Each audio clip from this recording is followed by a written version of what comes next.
چنانچہ ہمارے پردادا شیخ حضرت خواجہ فضل علی قریشی رحمۃ اللہ علیہ بہت متقی، بہت اتنا تقویٰ کہ حیران،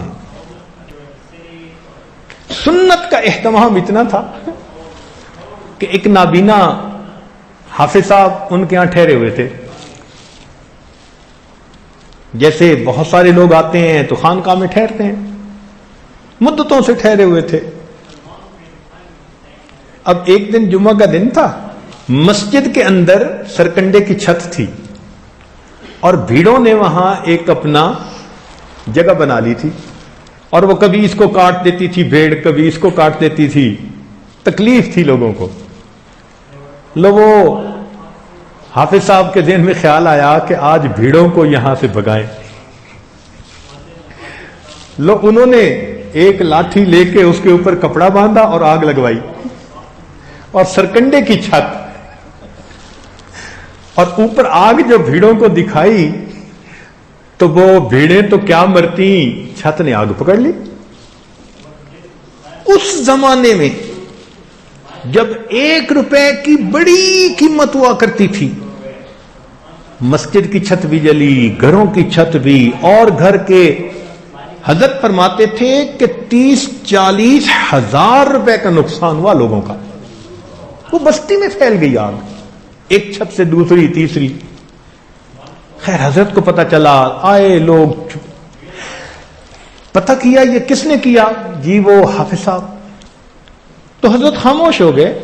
فرمایا اللہ کو ایسے ہی منظور تھا، مقدر میں ایسا ہی تھا. تیسرا دن ہوا تو ایک آدمی بیٹا ہوا اور وہ مٹھائی لے کے آیا. حضرت میرے ہاں بیٹا ہوا اور میں خوشی کی وجہ سے ان سب سالکین کے لیے مٹھائی لایا ہوں. تو حضرت نے وہ مٹھائی لوگوں میں بھی تقسیم کی، اور اس میں حافظ صاحب کو پوچھا وہ کدھر ہیں بھائی؟ ان کو تو نظر نہیں آ رہے. حضرت نے ان کی مٹھائی اپنی چادر کے کونے میں باندھ لی. اچھا جب ملیں گے تو میں ان کو دوں گا. محبت اتنی، اتنا نقصان پرواہ نہیں. مٹھائی تقسیم کی، ان کا نام لیا، پوچھا وہ کہاں ہیں؟ ان کا جی ابھی تو موجود نہیں ہے. تو 2 دن 3 دن گزر گئے، اب وہ حافظ صاحب مل نہیں رہے. تو وہ تو اصل میں آگ لگنے کے بعد وہاں سے قریبی ایک بستی میں جا کے چھپ گئے تھے. اللہ کی شان، ایک بندے نے جا کے حافظ صاحب کو بتایا کہ حافظ صاحب آپ یہاں چھپے ہوئے ہیں، اور حضرت صاحب تو 3 دن سے آپ کی مٹھائی اپنی چادر کی کونے میں باندھے پھرتے ہیں. تو حافظ صاحب کو تسلی ہو گئی کہ حضرت صاحب مجھ سے ناراض نہیں ہے. حافظ صاحب واپس آ گئے. حافظ صاحب واپس آ گئے. حضرت نے ان کو مٹھائی دی. وقت گزرتا گیا، 1 سال 2 سال اور گزر گئے، اسی محبت پیار کے ساتھ رہے. ایک پھر جمعہ کا دن تھا. اس دن حافظ صاحب کو کیا خیال آیا کہ داڑھی کے بال کچھ ذرا بڑے ہیں، کچھ چھوٹے ہیں، میں برابر کر لوں. اب وہ نظر ان کی بالکل بند تو نہیں تھی، کچھ تھوڑی تھوڑی تھی، لیکن نابینا کہتے تھے لوگ ان کو. اب وہ خود اپنی داڑھی کو برابر کرنے لگے تو کرتے کرتے داڑھی کو ایک مشت سے چھوٹا کر بیٹھے.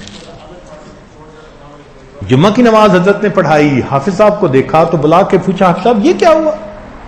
ان کا جی میں اس کو ذرا ٹھیک کرنے لگا تھا تو بس یہ تھوڑی سی چھوٹی ہو گئی. اسی وقت حضرت نے ان کا بستر ان کے سر پر رکھوایا اور خانقاہ سے ان کی چھٹی کروائی. اتنا بڑا نقصان چہرے پہ ملال نہیں.